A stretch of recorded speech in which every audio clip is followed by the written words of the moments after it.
Monsieur Diarra, salam alaikum.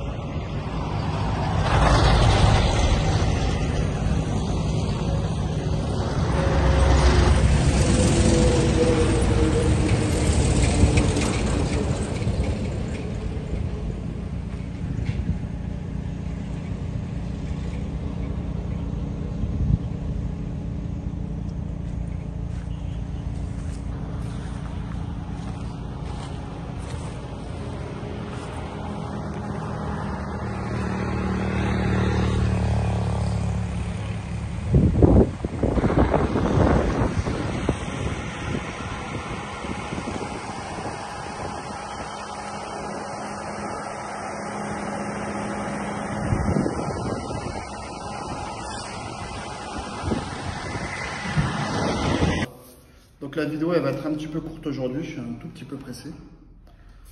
Je suis un peu en retard même d'ailleurs. Donc voilà, comme vous avez constaté sur la vidéo, on a besoin de quoi? On a besoin de quoi? Vous avez vu?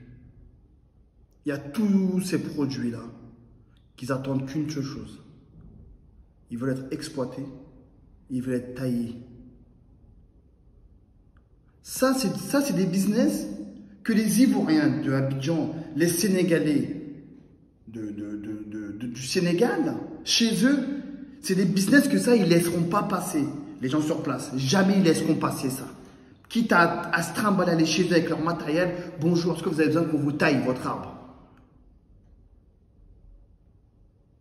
Moi, j'étais chez moi, dans ma maison, il y a 2 ans. Je suis arrivé et tout, je rentre dans la cour, je vois le manguier, il l'avait taillé, mais d'une manière pas possible. Il n'y avait plus de branches, carrément, presque le tronc, vous avez coupé comme ça. Et quand je suis arrivé, je dis, mais pourquoi vous avez fait ça? Celui qui est dans la cour, il m'a répondu, hey, ils l'ont mal coupé. Je dis, ah bon? Je dis, ouais. Je dis, t'as vu ça? C'est incroyable. Il me dit, ça aurait été moi. Tu vois, le tronc là, jusqu'ici, j'aurais coupé. Mais ça repousse, hein, on va pas mourir. J'ai dit, mais t'es sérieux? Ouais. T'es sérieux? Je pensais qu'il allait me dire, oui, tailler, retirer les vieux branches, tailler, voir ce qui dépasse, qui ne dépasse pas, voir les branches qui font des fruits, pas de fruits.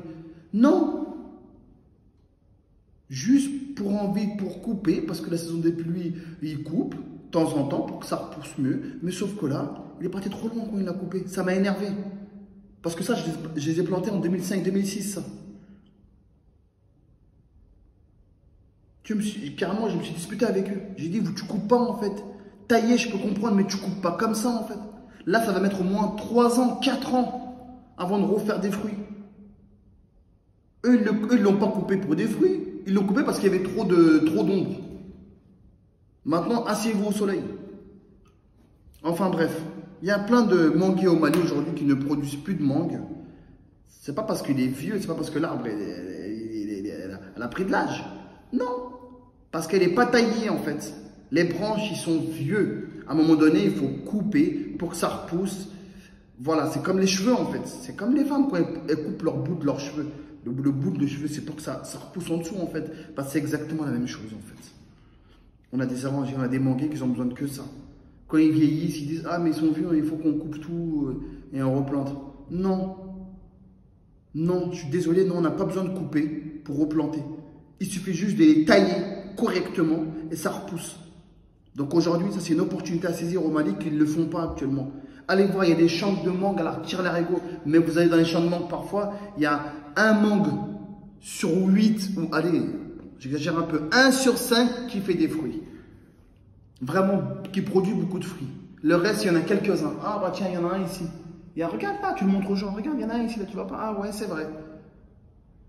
Sinon, tout le reste, ils ne le font pas. Et c'est pas normal. Donc aujourd'hui, c'est un business à saisir. Celui qui veut se lancer là-dedans, qui dit, moi j'ai rien à faire, moi je vais aller au Mali, tiens, pendant 1 an, je vais voir si ça donne et tout. Avant d'aller comme ça, ne va pas comme ça. Va faire une formation. Ça va te coûter 500, 600, 700 000 euros. Au près des cas, tu passes par Pôle emploi. Ça va coûter quasiment gratuit. Tu fais ta formation sur 4-5 mois, on t'apprend.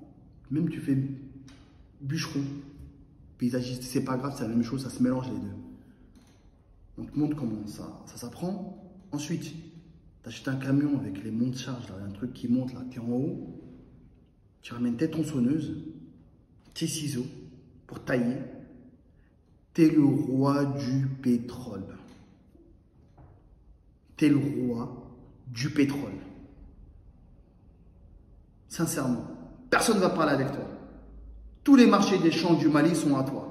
Les champs, je te parle, ceux qui veulent vraiment produire leurs fruits, manguiers, oranges, bananiers ou autres, ils vont t'harceler au téléphone, ils vont t'harceler. Tu auras des périodes, 6 mois dans l'année, tu vas carburer. Ce que tu vas prendre en 6 mois, il y en a en 2 ans, ils ne vont pas le prendre. C'est moi qui te le dis, en connaissance de cause.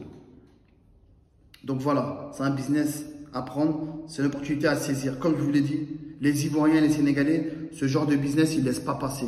Qu'est-ce qu'ils ont de plus que nous? Qu'est-ce qui les motive, ces gens-là, plus que nous, les Maliens? C'est ça qu'il faut qu'on se pose cette question-là. Pourquoi eux sont motivés chez eux? Aujourd'hui, tu vas au Sénégal, tu vas dans n'importe quel métier, tu essaies de t'introduire, peut-être tu vas trouver 4, 5, 6, 7, 8 sociétés dedans. Abidjan, pareil. Nous, comme ma dernière vidéo, juste du matériel pour construction, juste pour marteau-piqueur, pour creuser, tu ne trouves pas. Wesh, je ne comprends pas en fait. Je ne comprends pas, il y a de la place pour tout le monde. Il y a de la place pour tout le monde. Il y a combien de quartiers au Mali? Combien de communes? Combien de quartiers? Il n'y a pas de place. Kalabankoura, c'est pas grand. Même s'il y a deux sociétés dans Kalabankoura, 3 sociétés dans Kalabankoura. Et 3 c'est suffisant? Ça construit partout. Aujourd'hui, tu vas derrière Samaya, tout ça, Bango, sont plein de construction. Va acheter un vieux terrain là-bas, là, à 3 000 €. Tu commences à mettre tous tes matériels de chantier là-bas, parce que là-bas, ça construit de ouf. Ils vont pas t'oublier. Ils vont pas venir jusqu'au centre-ville chercher du matériel, alors que toi, tu es là-bas, en fait. Donc, il y a de la place partout.